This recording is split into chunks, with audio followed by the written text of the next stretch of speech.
All right, it's not every day that we get a former Intercontinental Champion on the show. It's even more rare to have the longest reigning Intercontinental Champion of all time. Ladies and gentlemen, please join us in welcoming a legend and the greatest Intercontinental Champion of all time, the Honky Tonk Man. Thank you so much for joining us. Well, it's good to be here, and I thought I was going to have to correct you there, but you did get that greatest Intercontinental Champion of all time in there. That's right. Honky Tonk Man, how you doing? How you doing today? Everything going good? You know, I'll tell you what, I'm out here in Arizona. It's a beautiful morning, 10 a.m. when we're speaking now, and it's that season where my allergies are killing me. I'm hacking, I'm coughing, I'm sneezing, my eyes are watery, but hey, you know what, it could be worse. Sure. Well, let's get right into it. You know, how did you get involved into this crazy world of professional wrestling? Well, as a joke, and some of the stuff that I say when I go out and do my comedy shows, is an extension of childhood. I never really wanted to grow up. I just wanted to play around my whole life. But it was one of those things where, on a serious side, I had a couple of friends of mine when we were in college at the University of Memphis. They were involved in watching wrestling. Of course, my cousin Jerry the King Lawler had started in the wrestling business 3-4 years before I did, and was making a name for himself and being a big TV star in Memphis. And I didn't pay a lot of attention to it. It wasn't something that I had to see every Saturday morning or anything by that nature. And my friends, that we were on a weightlifting team, and they were on a football team, and we wanted to, just do things. And they said, let's try this wrestling stuff. And they talked me into going up to Dyersburg, Tennessee, where Herb Welch of the famous Welch family out of Tennessee and Georgia and Florida, these Welches, they owned all these territories back then. And I went up and started training, and I had another cousin that was there training, a boy named Carl Fergie. And he ended up working in Louisiana territory in Oklahoma for Bill Watts, and toward the end when the Watts closed down, he was the head referee and pulling the ring and doing all that stuff for Watts. And so there was 3 of us in that family that's in the wrestling business, and of course Jerry's sons got in the business also. So our family's pretty much entwined in pro wrestling. Sure. Now, in pro wrestling, do you go back to a time when you actually got your first big break? Do you remember that? Oh, gosh. Well, the first real break I had was in Memphis with when we did the Tupelo concession stand thing. Now, I had toiled around and had been around different places for 3 or 4 years prior to that. I'd started, and of course, nowadays they call them independent territories or independent wrestling. Back then we were called outlaws. We were outlaw wrestlers, and because we didn't work for any organization. But I started in Missouri with Coco Beware was my training partner up there in Dyersburg, and then of course we had hundreds of matches together for the next year or so, and he ended up staying in Memphis, and I went out on the road and went to Florida, and I went to Georgia and different places, and then I came back to Memphis and did the Tupelo concession stand thing. So that was probably the first break, yeah. All right. Now, how does one change from being the Blonde Bomber to the Honky Tonk Man? That was quite a transformation, I can tell you. My children saw pictures, and they said, yeah, that's Jim. It was myself, Jimmy Hart, and Kevin Sullivan in the photo. And, of course, I had the long blonde hair, and you guys probably seen it. Some of the fans have. But my daughter and my son said, that's Jimmy Hart. Who's the other guy? And I said, you can't tell. My son said, Dad, it kind of looks like you. My daughter said, no, it doesn't. And I said, well, it was me. But the transformation came because there again, after doing the Tupelo concession stand thing, and then I went off and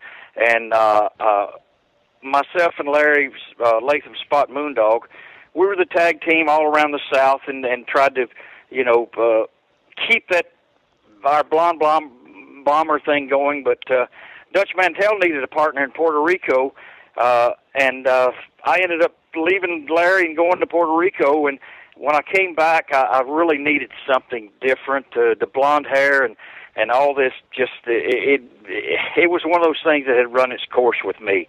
And I've always tried to reinvent myself no matter what, and keep the wheel rolling. And so I switched off to do the black hair, and I had the sideburns, and some fans gave me the jumpsuit, and that's how this Honky Tonk Man character started. All right. Now, back when you were wrestling, there were lots of wrestlers with gimmicks. These days, it doesn't seem to be the case. It's almost as if it's a geographical thing now. It's what country you come from or whatnot. But do you think it's harder maybe just to get a gimmick over with fans these days?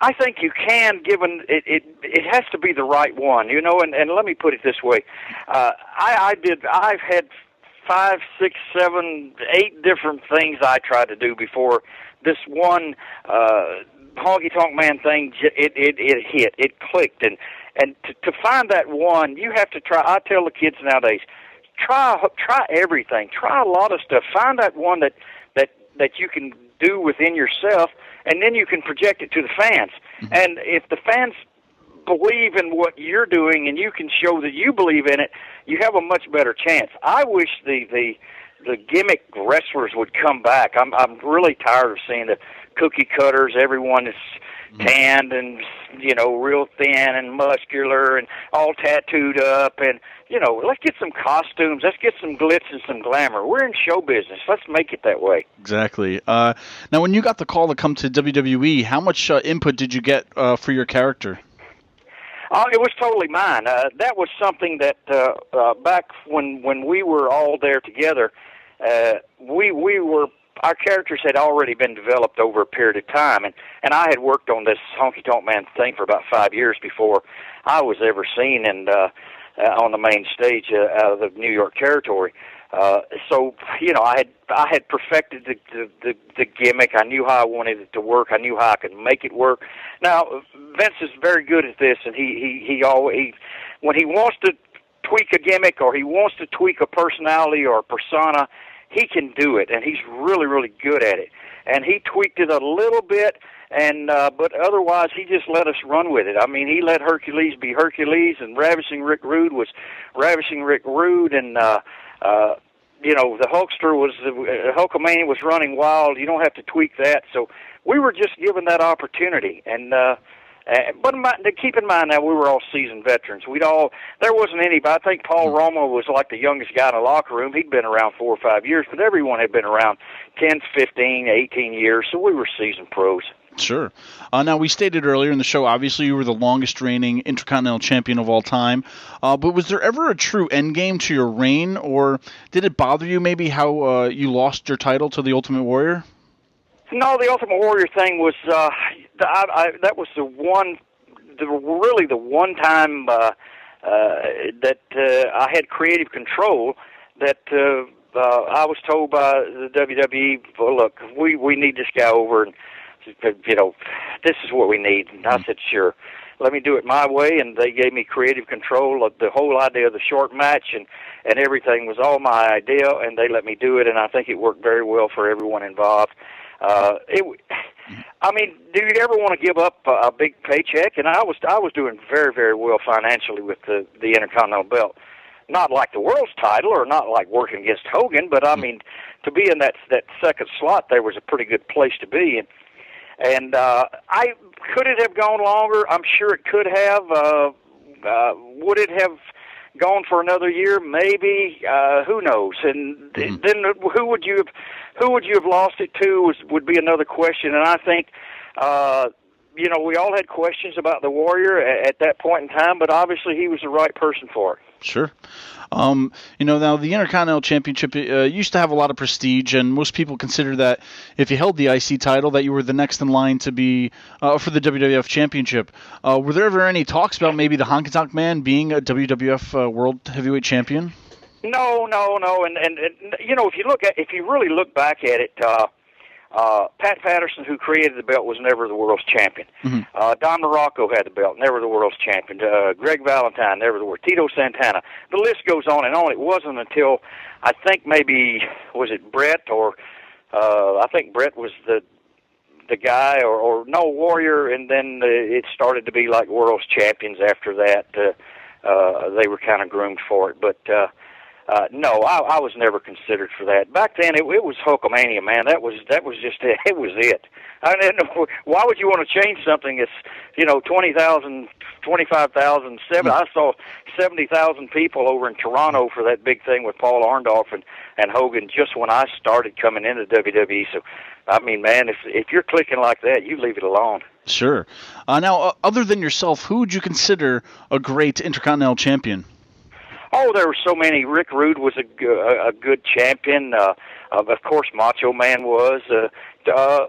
Steamboat would have been a good champion if he had stuck around and had, held the belt longer. People think, it's a misconception, really. They think Steamboat was this great Intercontinental champion. He only had the belt for like 6 weeks, maybe even shorter period of time than that. And I didn't know until I looked at the history of the thing not so long ago that Macho Man was a very close second to me. He had the belt for a long time. Mm-hmm. And, Brett was a good champion. Sean was a good champion. The stuff that Razor did, he was a good champion. The list goes on and on. Sure. They were all good. The thing I didn't like was the China being, getting the title, and then Stone Cold throwing it in the river and things like that. I thought that was, when you do things like that, you diminish it, and it's never really come back after that. Sure. And now, I don't know how much of the current product you watch, but do you have any thoughts on how the IC Championship gets treated in the world of wrestling today? I don't really watch the product because, if you don't work for the company, you don't really care what they're doing. Because what I do out here on doing the autograph signings and going to independent shows is totally different from what they do, and I don't like to be associated with them because I don't do what they do. Sure. But to hear, and I think I read this morning or yesterday. I kind of read the news reports every day on the websites, and it's like missing a soap opera for 2 weeks. All you have to do is read one report, and you got it all back. So, sure. but I was reading something, or someone had posted on Twitter to me. I think it was this morning, maybe. I guess if you win the belt on Sunday and lose it on Monday, nobody's going to break the record. So that's the case of it being so diminished. Mm-hmm. Bruno held the belt for 10 years or 15 years, and Hogan had it for like 10 years, and that's how you establish a real champion, is someone who has that longevity and and it has to be the right person that's doing good enough with it. Definitely. I think they've diminished all the belts now to the point where to say you're the world's champion has no value. Sure. Yep. Now also throughout your career, you also carried a guitar with you to the ring. Were you glad to have that as part of your character, or did you feel that maybe it was a burden to carry it everywhere with you? Actually, I was glad now that I'm on the Independence and I don't carry one. To be honest with you, because it was it's a podcast, it's a family show, but I can't say it was a pain in the ass. Yes. So and they wanted me to carry it all the time. They said, "Well, Jake carries a snake, the Bulldogs carries the dog," and it's like, okay, so you can. I get to carry 2 bags on the plane back then. It was one of them was my suits that I had to carry for TV and the clothing, because they wanted a change of clothing every TV tape, and we did 3. So I had to carry 3 different jumpsuits. I had to carry clothes for the road that lasted for. I didn't get home for every 2 months, so and then you got to carry this guitar, and it was getting broken, stolen, and all those things that happened with checked luggage. And they finally said, "Okay, we'll just put them on the ring trucks," and so I didn't have to carry them anymore. But that guitar thing was never my idea. That was Colonel Robert Parker. Remember him from oh yeah from WCW? Well, he was a Welch now. He was Robert Fuller. He was from the Welch family. When I started this Honky Tonk Man character, he was the booker in Southeastern Wrestling down in Pensacola and Mobile. He gave me that guitar idea. He says, "Man, you get that guitar and you hit that, man, you whack come over the back with that thing, and we'd be off and rolling." And next thing I know, he brings one to TV, and we did it. Now, like you said earlier too, you're very active on the independence scene these days. Do you notice maybe a lot of younger fans coming up to you, especially now with like the WWE Network available anywhere, where these fans can just dip back into time and watch your matches? Do you get a lot of that? Yes, and in the beginning, I thought the network. I said, "Gosh, I don't know that they'll ever get their target number that they need to make this thing work." But I'm glad they did it. I'm glad it's working. because it has introduced guys like myself and Greg Valentine and Tito and different, and the Bushwhacker Luke that I travel with a lot. It's reintroduced us to a lot of young fans that typically 2, 3, 5 years ago, 10 years ago didn't know who we were. Mm-hmm. Now, Honky Tonk Man, do you have anything coming up these days that you want to promote? Well, I'm starting out with this one-man comedy show, which it seems like a lot of guys are doing. I had done these things before. Myself and Lanny Poffo did a couple of them 7, 8, 10 years ago, long before anyone else, and I kind of put it on a back burner, and now it's starting to pick up some steam again. So I have some shows booked with that, and it's called the Shake, Rattle, and Roll. It's one of those cutting edge. I can do them X-rated, I can do them PG-rated. Depends on what the venue wants, and personally, I can do them either way. The X-rated one's a lot more funny. Of course. but I have probably half a dozen of those things booked. 2 weeks from now, I'm going over to Wells, England for the Wells Comic Con, and I'll wrestle. In fact, Steamboat and Booker T will be on those shows. I'm going to actually get in the ring at Preston City Wrestling over there. And then I'm going out to New Zealand for another Comic Con and a wrestling shows down there.